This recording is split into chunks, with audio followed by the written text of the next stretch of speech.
좋아요, 구독! 그러면 저희 첫 종목부터 구조를 해보도록 하겠습니다. 감성코퍼레이션을 구조해 보도록 하겠습니다.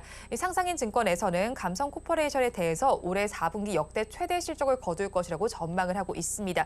이 4분기의 성장세를 살펴본다면 경량 다운자켓 판매가 호조를 보였고 또 이제 헤비 다운자켓 라인업이 확대되는 것을 좀 나타냈었는데 이에 대해서 차장님 생각은 어떠실까요?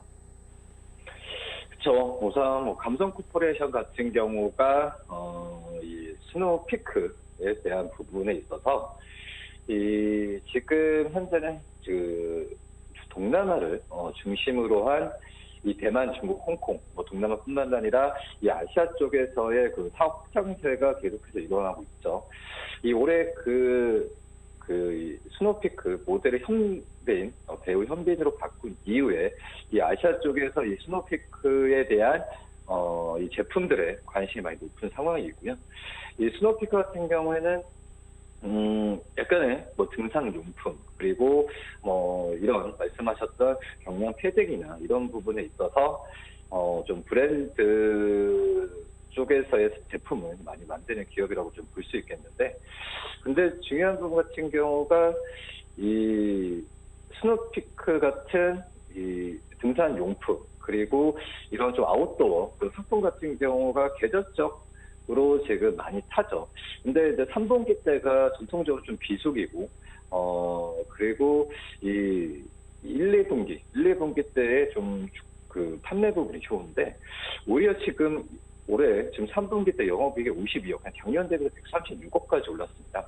이 비수기임에도 불구하고 호실적을 기록했다라고 볼 수 있겠는데, 우선 브랜드 인지도 배우 현빈 효과가 분명히 좀 있는 거로 지금 생각이 되고 있고, 그리고 이제 이 스노우피크가 그전에는 좀 남성 용품에 대한 남성 옷이나 남성 용품에 대한 부분에 있어서 판매를 많이 했는데, 최근엔 여성 쪽에서의 의류나 이런 부분의 판매가 굉장히 좀 높게 지금 나타나주고 있습니다.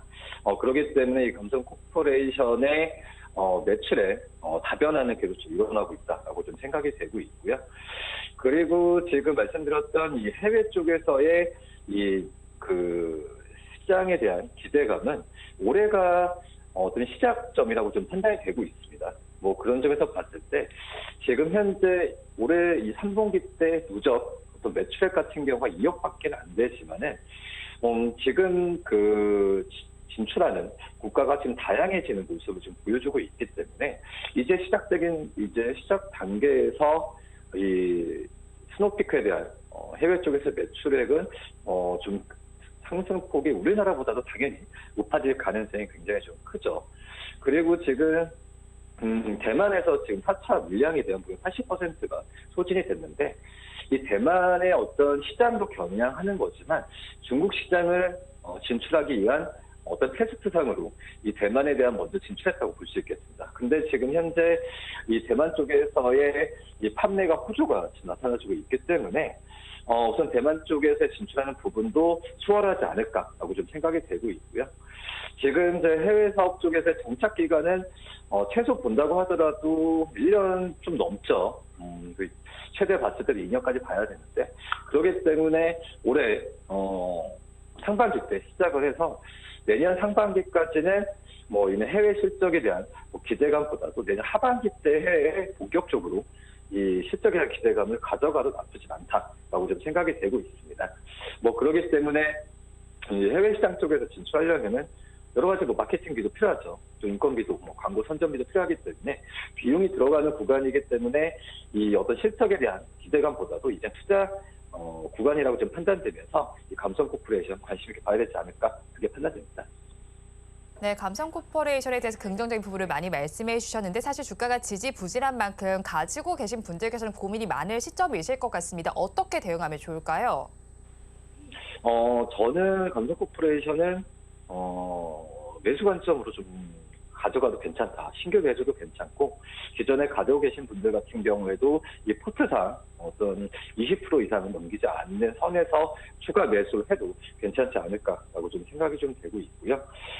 지금 현재 이 영업이익이나 이 영업이익, 순이익이 흑자 전환한 지가 몇 년 안 됐죠. 그렇기 때문에 지금 PL 구조로 지금 접근하는 것보다도 이 어떻게 보면 이제 시작 단계에서 매수 관점으로 한다라고 좀 생각을 하셔도 괜찮지 않을까 판단되고요. 목표 주가는 3,600원, 손주가는 2,800원 말씀드리겠습니다. 감성코퍼레이션에 대해서 매수해도 좋겠다라는 관점을 제시해 주셨고요. 목표 주가는 3,600원, 손절라인 2,800원 제시를 해주셨습니다. 그러면 저희 다음 종목 구조를 해보겠습니다. 이수페타시스를 구조해 보도록 하겠습니다. PC 전문 기업입니다. 그런데 엔비디아 관련주로 잘 움직이기도 했던 종목인데 기관 투자자들이 어제까지는 10거래일 매수세를 보이다 오늘은 좀 매도로 전환을 했더라고요. 외국인의 경우에는 3거래일 연속 매도세를 나타내고 있었는데 이 종목에 대해서 차장님께서는 어떻게 보실까요? 어제까지 기관 쪽에서 매수 랠리를 보이다가 오늘 좀 어떤 시장 영향도 있겠죠. 시장 영향도 있는 상황에서 좀 매도가 전환이 됐는데 오히려 지금 주가가 좀 조정 많이 받으면은 저는 매수 관점으로 접근해도 무리가 없다라고 좀 생각이 되고 있고요.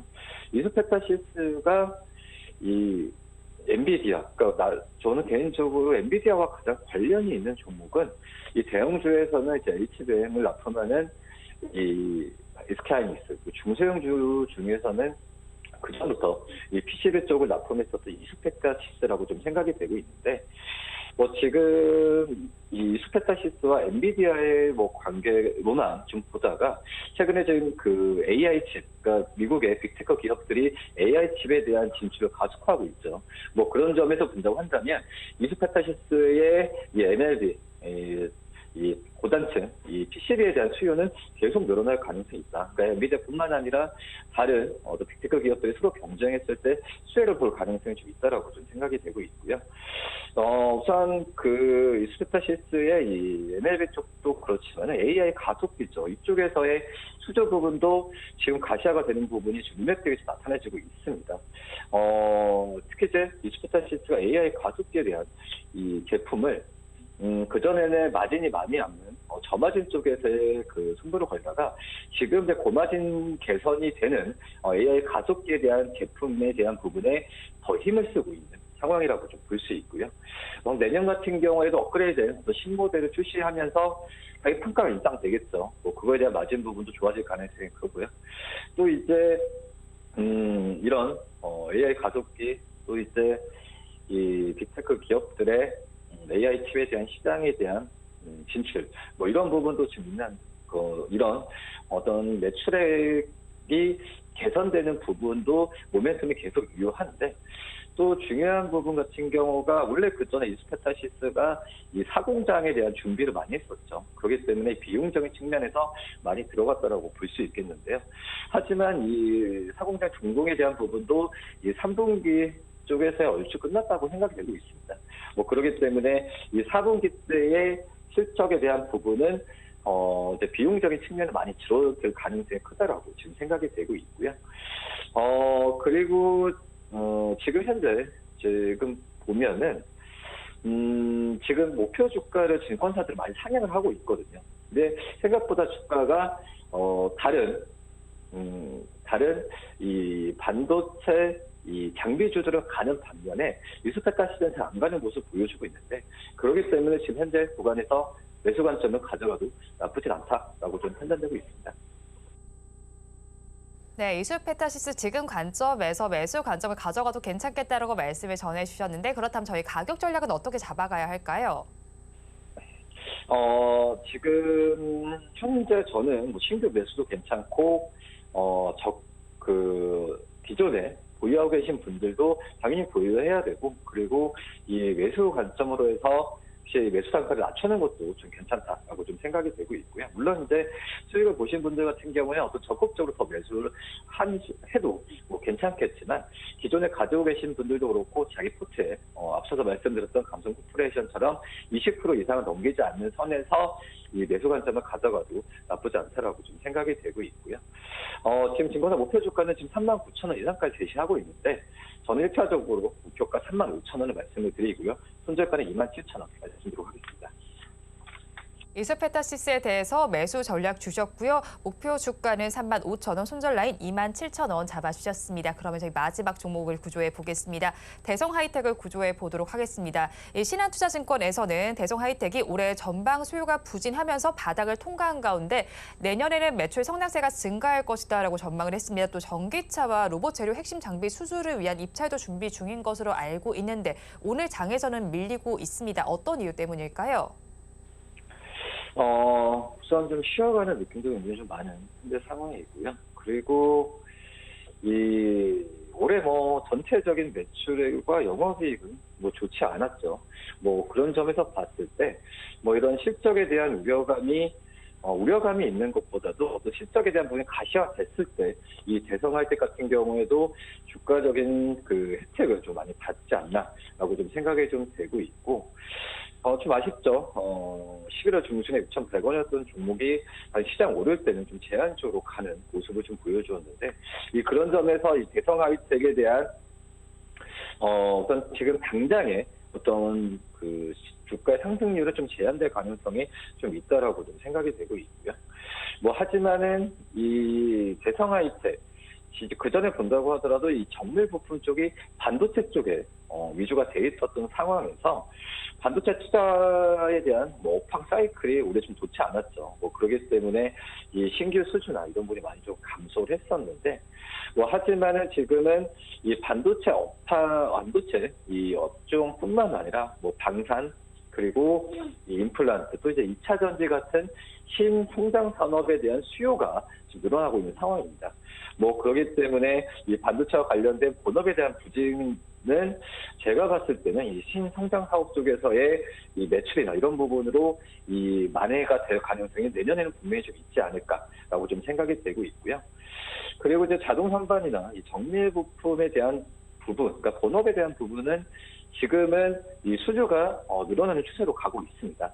그렇기 때문에 당장 어떤 4분기 실적이 좋다라는 것보다도 저는 내년에 실적을 기대하면서 이 종목에 대해서 좀 관심을 가져도 나쁘지 않다라고 좀 생각이 좀 되고 있고요. 그리고 지금 이제 올해 같은 경우가 약간의 좀 고정비 부담이 있었죠. 고정비 분기마다 봤을 때도 이 몇백억에 대한 고정비 부담이 좀 있었던 상황이었는데, 이제 그런 부분은 이제 해소 관점으로 좀 들어가는 그런 상황이고요. 그러기 때문에 또 이제 지금 시장에서 핫한 게 바로 이제 반도체 업종이라고 볼 수 있겠죠. 반도체 업황에 대해서 이 개선 기대감을 이 대성하이텍이 이 주가적인 측면에서 잘 흡수를 좀 못했던 상황이라고 좀 볼 수 있겠는데, 그런 부분까지 좀 탈피를 하게 되면은 이 대성하이텍에 대한 매출 그리고 이 부분은 또 주가로 바로 연결될 가능성이 좀 있지 않을까라고 좀 생각이 되고 있습니다. 그렇기 때문에 우선 내년에 신규 사업 쪽에서의 기대, 반도체 업황 사이클에 대한 부분이 지금 예상대로 좋아진다고 한다면은 대성하이텍은 좀 괜찮은 만한 관심이 가져갈 만한 종목이지 않나 이렇게 판단됩니다. 네, 대성하이텍에 대해서 관심을 가져볼 만한 종목이다라고 말씀을 해주셨는데 그렇다면 가지고 계신 분들께서는 지금 시점에서 어떻게 대응을 해나가면 좋을까요? 우선 거래량이 많이 나오는 상황은 아니죠. 그래서 변동성이 굉장히 제한되기 때문에 기존에 가지고 계신 분들은 추가 매수보다도 버티는 전략이 낫지 않나라고 좀 생각이 되고 있고, 그리고 1차적으로 목표가는 이제 7,000원 좀 말씀을 좀 드리도록 하겠는데요. 하지만 이제 7,000원이 돌파를 좀 하게 된다고 한다면은 저는 추가적인 매수 가점을 그때 생각해도 나쁘진 않다라고 좀 판단이 좀 되고 있습니다. 그렇기 때문에 지금 현재 이 추가 매수라는 것보다도 말씀드렸던 그 여러 가지 호재 부분이 목표 그 주가에 좀 반영이 되는 걸 확인한 이후에 추가 매수 관점을 가져가는 게 낫지 않을까라고 좀 생각이 되고 있고요. 1차적 목표가는 좀 7,000원 말씀드리고 손절가는 5,000원을 말씀을 드릴 테니까 우선 좀 시간이 좀 걸리더라도 한번 기존에 가지고 계신 분들은 버티는 전략을 계속 유지하는 게 맞지 않을까 이렇게 생각됩니다.